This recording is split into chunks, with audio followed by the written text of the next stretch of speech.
मुबारक हो और सब लोगों को जो हमें देख रहे हैं उन सभी को दशहरा की बहुत-बहुत मुबारकबाद हो। और सर ने लक्ष्मी का नाम लिया तो मैं ये बताऊँ सर, आज मैंने एक लॉकेट पहना है और ये लक्ष्मी देवी का लॉकेट है। और मुझे मेरे फ्रेंड्स आप कह तो रहे थे आरज़ू खुद छुपा लो। लक्ष्मी है, आप तो खुद लक्ष्मी है, आपके इतने मोहब्बत करने वाली सारी दुनिया में आप सोच नहीं सकते। आज का जो मैं सबसे बड़ा खास कर नवरात्रे और इसके आज के इस हवाले से जो मैं मैसेज देना चाहूंगा वो ये है कि चाहे आप कुछ भी कोई भी हो, आप हिंदू हैं, सिख हैं, ईसाई हैं, मुसलमान, अगर आप किसी दूसरे इंसान से मोहब्बत करने की सलाहियत नहीं रखते अनकंडीशनली, मेरी नजर में आप जीरो। इस दफा मैं हैरान था, इतने मेरे हिंदू भाइयों ने कांग्रेचुलेशंस भेजी, बल्कि वीडियो जुलूसों की बना बना के भेजी। और I was so happy with them. मेरी तरफ से बहुत बहुत दिली मुबारक हो आपकी खुशियों का, और आपको आने वाले दिनों में आपकी जिंदगी में बेहतरी आए, सेहत आए, लक्ष्मी आए, सब कुछ आए, खुश रहें, आबाद रहें। बिल्कुल ऐसा ही है सर। बहुत आपको भी मुबारक हो और सब लोगों को जो हमें देख रहे हैं उन सभी को दशहरा की बहुत-बहुत मुबारकबाद हो। और सर ने लक्ष्मी का नाम लिया तो मैं ये बताऊँ सर, आज मैंने एक लॉकेट पहना है और ये लक्ष्मी देवी का लॉकेट है। और मुझे मेरे फ्रेंड्स आप कह तो रहे थे आरज़ू खुद छुपा लो। लक्ष्मी है, आप तो खुद लक्ष्मी है, आपके इतने मोहब्बत करने वाली सारी दुनिया में आप सोच नहीं सकते कि मुझे कई दफा लोगों ने टेक्सास में, ह्यूस्टन में, उन्होंने कहा है जी किसी तरीके से आरजू जी से बात हो सकती है कि मैं उनको कहता हूं बिल्कुल, मेरे तो फैमिली मेंबर है। You are Lakshmi already to begin with. आपका इतनी मोहब्बत, देखिए मोहब्बत प्यार भी एक दौलत होती है, और आज बहुत तो आपने बिल्कुल। आरजू दिल जीत लिया लाइटें लगा के। So nice of you. और थैंक यू। मैं समझता हूं कि it's a big day, it's a big day. मैं, मेरे जो दोस्त हैं, बल्कि मैं जा रहा हूँ यहाँ पे, आपके तो वहां नहीं है, तो मैं यहाँ पे हमारी सेलिब्रेशंस होती हैं और मैं I am invited at couple of places, तो मैं खुद बल्कि आज ऑफिस के बाद we are having dinners and सारा म्यूजिक वगैरह सारा कुछ होगा, एंजॉय करेंगे आज इस बिल्कुल। तो मेरी तरफ से। बल्कि मैं अक्सर जब खुश होता हूँ तो दोस्तों को कहता हूँ, प्रणाम नहीं कहता हूँ, कहता हूँ दंडवत प्रणाम। दंडवत बिल्कुल। प्रणाम is a better degree to express my feelings and my joy for them। तो मेरी तरफ से आपको बहुत बहुत मुबारकें हो, आपके लिए ढेरों दुआएं, गुड थैंक विशेस। यू। और एक ही बात होती है आरजू, हमेशा जब आपको देख रहे हो, दोस्त आपके चाहने वाले देख रहे हो, तो बोलने वाले के लिए वो ऑक्सीजन की जगह होती है। तो ये बिल्कुल इतना ऐसा ही प्यार है। देते हैं, इतना प्यार देते हैं मुझे। बल्कि आरजू अगले दिन किसी एक दोस्त ने भारत से मुझे मैसेज किया, उस मैसेज का मैं समझता हूँ कि आप वाज ऑलमोस्ट इन टीयर्स। उन्होंने मुझे ईमेल की, उन्होंने कहा कि भारत में मोहम्मद रफी के बाद you must be the second Muslim जिनके लोग बड़े दिल से प्यार करते हैं। तो मैं धन्यवादी हूँ, ओब्लाइज्ड हूँ, मैं कर्जदार हूँ उनकी मोहब्बतों का, प्यार का। मेरे लिए it's a matter of pride, it's a matter of. बिल्कुल ऐसा ही है सर। लेकिन सर आज अगर हम भारत की बात करें तो एक क्रिकेट मैच हुआ है भारत में जिसमें अफगानिस्तान के साथ आरजू, हमारी टीम मौजूद थी। आपने दो टॉपिक इकट्ठे जोड़ के आज अच्छा नहीं किया, उस पे तो मैं शर्मिंदा हूँ, बहुत ज्यादा एम्बैरस हूँ। और एक और बात जो मुझे सबसे ज्यादा समझ नहीं आ रही, वो जो लड़के हमारे लौंडे लपाड़े जो वहां हार के टीम अब वापस किस तरह आएंगे। पीआईए की 72 फ्लाइटें कैंसिल हो गई, 72 फ्लाइट्स कैंसल, वन डे 70, एक दिन में 70 करोड़ का लॉस पीआईए ले रही है। 10,000 मुसाफिर दुनिया में जलीलो ख्वार हो गए हैं। ना सिर्फ आपकी क्रिकेट टीम जलीलो ख्वार हो रही है, पीआईए के कस्टमर भी जलील हो रहे हैं। तो दुख वाली बात एक मैं ये आज जरूर कहूंगा कि इसके बाद आपकी टीम का कोई मॉरल, इसका कोई वजह नहीं बनती कि दोबारा किसी मैच में जाएं या कंट्री छोड़ के इनके ऊपर पैसे न जाएंगे। इनको कहें जाना है तो साइकिलों पर चले जाएं, जहाज के टिकट अब पाकिस्तान नहीं अफोर्ड कर सकता, पहले ही बैंकरप्ट हो चुके हैं। तो आज के बाद ये मेहरबानी फरमाएं, इन बच्चों को घर में ही रखें।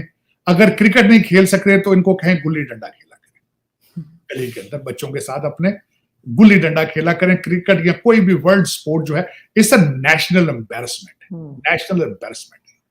तो चले फिर ये आरजू, आप ये टीम तो हार गई है, तो दूसरे कौन से मैच आप जीत रहे हैं, या बताए ना कि फलां चीज हमारी बहुत जीत रही थी यार, टीम ने बहुत बदनाम किया। पहले आप कभी पासपोर्ट, 12,000 पासपोर्ट आपने बेचे अफगानी भाइयों को, 12,000 पासपोर्ट, एक दो नहीं, 12,000। और आपका नीचे से चौथा नंबर है पहले ही पासपोर्ट। तो चलो, लेकिन खैर सर अफगानिस्तान वाले खेले बहुत अच्छा है, ये जरूर है कि उन्होंने खेल के दिखाया जो कि हमें खेलना चाहिए था उससे पहले मैं भी। एक आज आपको दिली मशवरा दूंगा।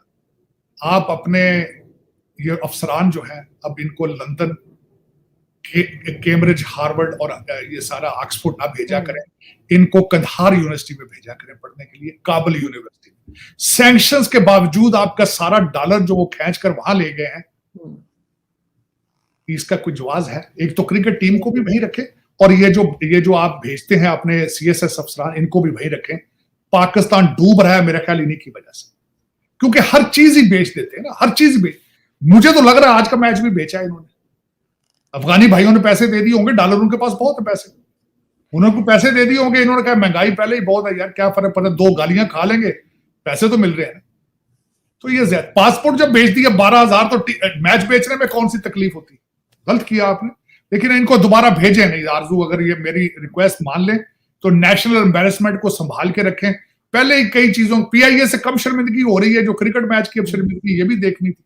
सर अभी जब ये इजराइल और हमास के बीच में जब लड़ाई शुरू हुई है, तो हमारे यहाँ तो बहुत ऐलान किए गए। आज भी कई जगह पे मैंने देखा, सोशल मीडिया पे लगाया कि जी ये प्रोडक्ट्स यूज ना करें। तो कोक और फैंटा और स्प्राइट, उनकी बॉटल्स तोड़ी गई हैं। और एक वीडियो है सर जिसमें कोई बंदा पंजाब के किसी सिटी में कोक की बॉटल भर भर के रख रहा है, तो वो तो यहाँ बनती है। मुझे ये बताएं, आपके पाकिस्तान में किसने कहा कि असली कोका कोला और पेप्सी बनती? वो तो सारे लाला मूसा पे बनती। लाला मूसा हमारा मशहूर है, गुजरात के पास जगह है लाला मूसा। आपकी हर चीज तो वहां से बनती। दवाइयां तक तो असली मिलती नहीं है वहां पे, तो आपको कोका कोला असली मिल रहा होगा। अपने नुकसान कर रहे हैं। और यार वो तो कोका कोला तो आती ही नहीं है कहीं से बन के। और दूसरी बात ये है कि मैं हैरान हूं इनसे, आपके ये मासूम जो आपके लौंडे लपाड़े हैं। और फेसबुक भी यहूदियों का है, इंस्टाग्राम भी उन्हीं का ही है। बिल्कुल।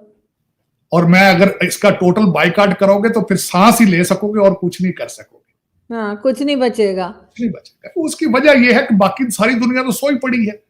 फर्स्ट वर्ल्ड वॉर और सेकंड वर्ल्ड वॉर के बाद जो कुछ भी दुनिया में हो रहा है, उसके पीछे रिसर्च तो सारी ज्यूइश है, जर्मनी की। आप देख ले, हिस्ट्री खोल के देख ले, पढ़ ले। अमेरिका को बनाने वाले भी वही है।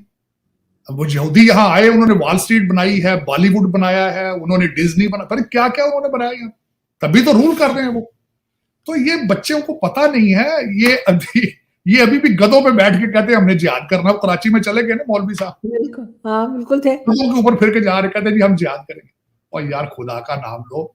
सर हमारे तो क्रिकेटर्स जो ग्राउंड में उतरते हैं सर, वो भी मौलवी बने होते हैं। कोई ग्राउंड में नमाज पढ़ रहा है तो कोई फूके मार है, उसके बाद हार के बाहर आ जाते हैं। ये हाथी के दांत खाने की और दिखाने की और मेरे ख्याल में तो ये इन्हें मजहब, ये रिचुअल पे फंस गए हैं। मजहब की फिलॉसफी का नहीं पता। मजहब की फिलॉसफी होती है, उसका ओरिजिन है, उसके ऊपर देखें। जिस मजहब का नाम इस्लाम है, जो कहता है अमन पीस, वो नफरतें कैसे फैलाएगा, वो नफरतें किस तरह प्रीच करेगा। तो मैं ये मेरा आज का जो मैं सबसे बड़ा खास कर नवरात्रे और इसके आज के इस हवाले से जो मैं मैसेज देना चाहूंगा वो ये है कि चाहे आप कुछ भी, कोई भी हो, आप हिंदू हैं, सिख हैं, ईसाई हैं, मुसलमान, अगर आप किसी दूसरे इंसान से मोहब्बत करने की सलाहियत नहीं रखते अनकंडीशनली, मेरी नजर में आप जीरो। आरजू, आप और मैं और जो हमें देख रहे हैं, हमारा सबसे पहला एक दूसरे के साथ रिश्ता है। हम पैदा बहसीते इंसान हुए थे, हमें मजहब और नाम बाद में दिया गया है। मैं किसी हिंदू के घर में होता तो आज मैंने हिंदू होना। तो फिर इसके ऊपर इतना झगड़ा क्यों? एक दूसरे की तकलीफ जब क्यों नहीं समझते हो, एक दूसरे का दुख क्यों नहीं समझते हो? तो मैं ये समझता हूं कि ये फिर उसके बाद ये है कि हमने कारोबार बना लिया, कारोबार, मजहब को कारोबार। और खासकर डेवलपिंग कंट्रीज जहां तालीम की कमी है, वहां तो ये चूरन बहुत बिकता है और लोग फिर खुल के बेचते हैं और लोग लेते हैं। मैं इस पर रिफ्यूज करूंगा। मैं समझता हूं कि हम सब जो इस दुनिया में हैं, हम बहुत कीमती इंसान है किसी न किसी के लिए। मेरे लिए तो हर इंसान कीमती है, चाहे वो किसी मजहब से हो, किसी कलर का हो। बल्कि आप लोगों की बात करते हैं, मैं तो जानवर भी मेरे लिए बहुत कीमती और बहुत प्यारे हैं। खुदा ने बड़े प्यार मोहब्बत से सारा कुछ क्रिएट किया है। और मैं तो समझता हूँ कि ये ज्यादती है। मैं हमेशा कंडेम करता हूँ, हमेशा कंडेम करता रहूंगा और प्यार का मैसेज ही हमेशा बांटता रहूंगा। इसमें शक भी कोई नहीं है कि अब we are all brother and sisters. बिल्कुल, होना भी यही चाहिए सर। और अब तो फेस्टिवल सीजन शुरू हो गया, आज दशहरा है और उसके बाद आगे दिवाली भी आने वाली है। आगे दिवाली होगी, क्रिसमस आएगी, आगे थैंक्सगिविंग होगा, उसको क्रिसमस होगी।